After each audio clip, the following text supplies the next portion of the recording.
Quant au cri au hold-up sur la victoire de Francis Ngannou sur Tyson Fury, on va s'intéresser sur ce sujet de Francis Ngannou qui, pour beaucoup de supporters de la boxe, même s'ils ne sont pas des fanatiques, pour les supporters de Francis Ngannou, pensent tout simplement que le Camerounais de 37 ans a remporté son premier combat, mais les juges qui étaient en majorité, les juges britanniques, ont refusé d'octroyer ce prix à Francis Ngannou de peur que cela sabote l'image de la boxe anglaise, dit-il.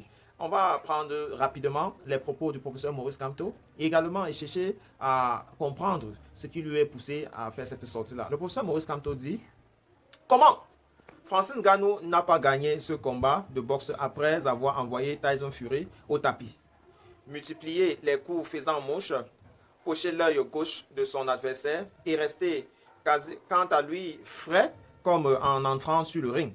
La honte, la honte, la honte va nous tuer.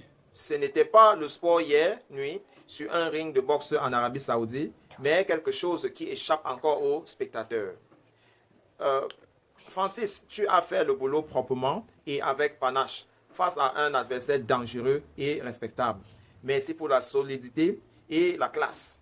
Pour nous, tu es devenu le champion du monde de poids lourd dans la nuit de samedi 28 octobre à Riyad. Qu'ils gardent leur ceinture, tu es notre champion et ta tête porte la couronne que nul ne peut t'arracher. C'est avec cette couronne tressée par les spectateurs que tu aborderas la revanche. Bravo, champion. Professeur Maurice Kamto, vainqueur de l'élection présidentielle en 2018, l'avait-il déclaré au lendemain seulement de cette élection-là. Il remerciait les Camerounais de l'avoir permis à tirer le pénalty dont il disait qu'il a marqué.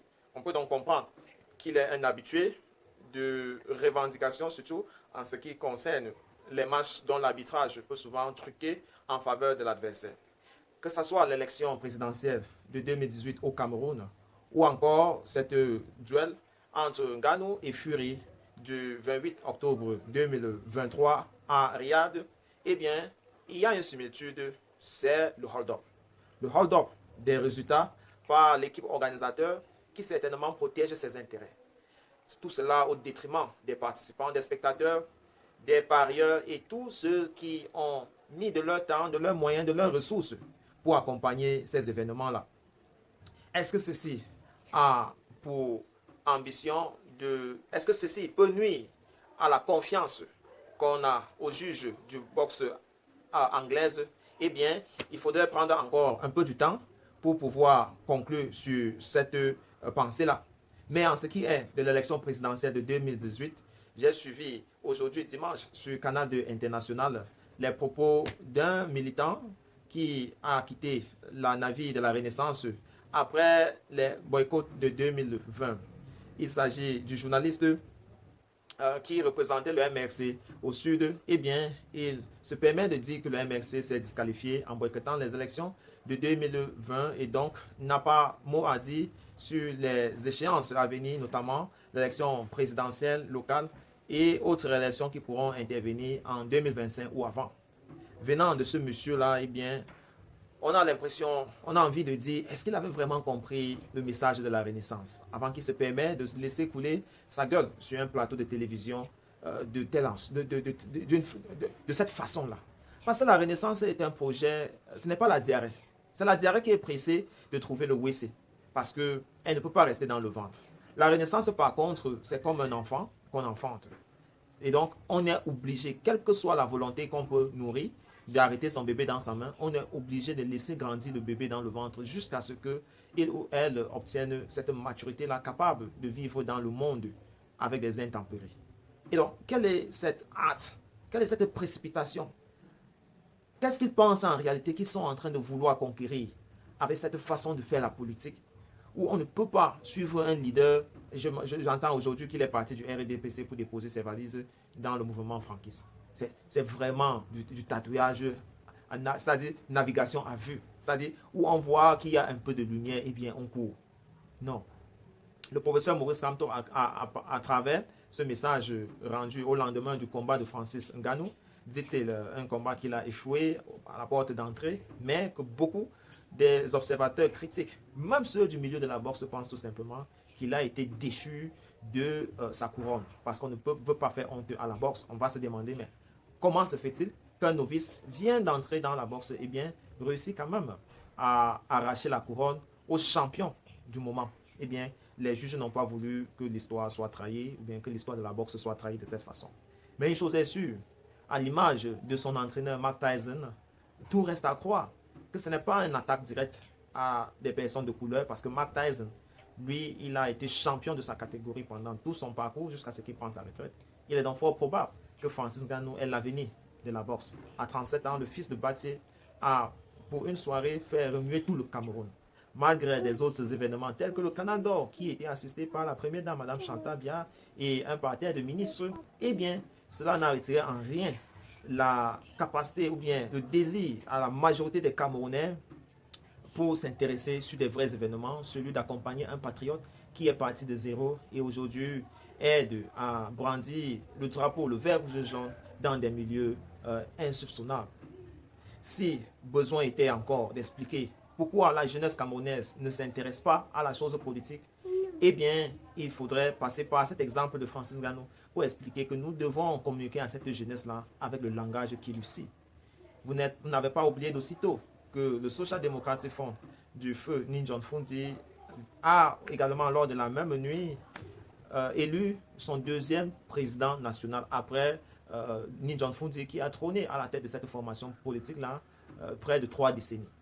À l'aube donc du 43e anniversaire du RDPC, Rassemblement démocratique du peuple camerounais, qui trône à la magistrature suprême au Cameroun depuis près de 4 décennies, eh bien, tout est clair, c'est que la jeunesse a choisi boycotter, que ce soit l'appareil gouvernemental ou alors des partis politiques qui font fi à la politique du RDPC.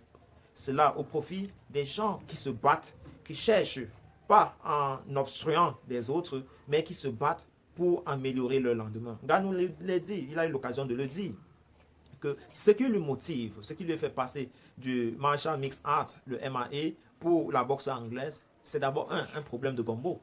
Il n'a pas honte de dire qu'il veut se faire une bonne santé financière. Mais par-dessus tout, il dit qu'il veut rattraper l'amour de la boxe qu'il a eu dans son tendre enfance. Et comme il a pensé, il s'est donné des moyens et voilà qu'il a mobilisé tous les Camerounais comme dans un amphithéâtre d'une université au cours d'une session de boxe qui a duré pratiquement tous les 10 rounds, qui est le nombre le plus élevé des rounds que peut durer une séance de boxe. Et bien, Ngannou a tenu. Beaucoup avaient prédit le voir fini au bout de 4 avec un KO. Or, si on s'attenait au KO, il faut dire c'est lui qui a servi Tyson Fury à la 6e round avec un KO. Malheureusement, d'aucuns disent que Tyson Fury était plus futé, plus rusé. Et donc, chaque fois, il faisait des petites touches. Et cette touche-là qu'il faisait sur Ngannou comptait. Bon, ça peut être un secret qu'on lui ait filé comme ça à l'oreille pour lui faire gagner. Mais ça n'en demeure pas moins que l'audience, les téléspectateurs, le monde entier, l'opinion publique a une moralité. Et cette moralité, Ngannou l'a gagnée. Donc, le professeur Maurice Kamto, à travers ce message, passe également ce message aux jeunes qu'il faut rester, il faut avoir la ténacité. Il faut rester droit dans ses bottes lorsqu'on choisit de faire le combat de sa vie. Parce que si avec le gouvernement Biya, on n'a pas accès à l'eau, on n'a pas accès à l'électricité, on a des salaires dérisoires, on est obligé de s'accrocher sur les parchemins pour pouvoir avoir un sentiment d'appartenance, eh bien, Maurice Kamto, à travers Francis Ngannou, vous dit, vous devez tenir à ce qui vous est utile, parce que vos adversaires ou bien ceux qui détiennent ce que vous cherchez, eh bien, ne vous serviront jamais cela sur un plat en or, parce qu'ils ont d'abord leurs propres intérêts à protéger. Et comme Alain Foucault l'a dit, il faudra battre l'adversaire, chercher à battre l'adversaire par un chaos. Comme ça, il n'aurait pas d'autre motif d'autre que de te décerner ta couronne. Donc, on va se limiter là pour ce numéro, tout en félicitant Joshua aussi, même si nous continuons à croire qu'il est beaucoup plus un Social Democratic Front rapproché du RDPC. La preuve en est, au deuil du chairman, on a vu en majorité les représentants du RDPC, qui n'est pas toujours le cas avec les cas de décès qu'on connaît dans le RDPC. Donc, pour cela, nous pensons tout simplement que Joshua aussi il sait ce qu'il lui faut. Nous ne sommes pas bien placés pour le conseiller, mais pour nous, nous appelons le peuple camerounais à la renaissance. de tous bords politiques, suivez le professeur Maurice Kamto qui incarne le projet de la Renaissance. Et c'est par là qu'on aurait la porte choisie. Choisissez des bons événements, des bons divertissements pour passer votre temps, parce que beaucoup y existent, mais surtout pour la Russe. Voilà qui met un stop à ce numéro de Géopolitique avec Mercier. D'ici à un autre numéro, restez scotchés à nos programmes qui se poursuivent. À très bientôt.